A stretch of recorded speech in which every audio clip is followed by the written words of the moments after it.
Hello, everybody from Jakarta, the capital of Indonesia. I've been here having meetings with colleagues in the academic think tank space, in the government space.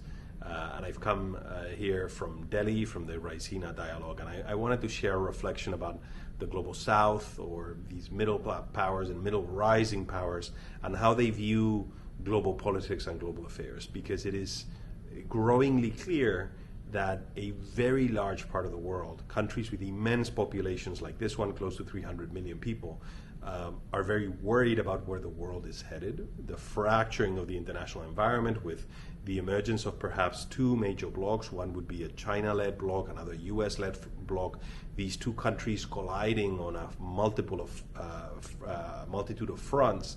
And this is an environment that they do not want to inhabit. It endangers their development agenda, the climate agenda, the trade agenda. So they perceive it as very negative. And some of them, including India and Indonesia, just to put two examples of very large countries, have fought against alignment for a very long time. They were part of the non-aligned movement during the Cold War, and they believe that they have a right to have their own foreign policy stance and to defend it and not to be dragged into alignment. And this is true of many other countries in Latin America, in Africa. So if we are indeed moving to a world of blocs, there's going to be a very large portion of the world, of its countries and of its population, that are going to be very uncomfortable and are going to fight alignment.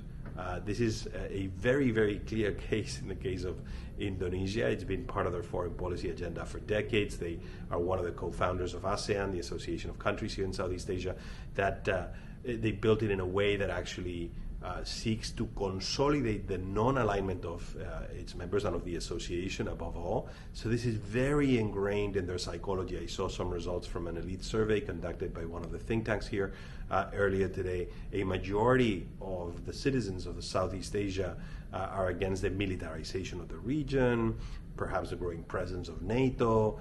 It is just pervasive. So if this is indeed the case, and you're going to have all of these countries taking these positions moving forward, then it will fall on many of us, countries in Europe, the United States, and others, to build a persistent, a consistent foreign policy that seeks to bridge the South, to engage with them in a structured way, something we have not done for a long time. So the US is actually very absent diplomatically from this country, European nations, some of them more than others, but not intensely.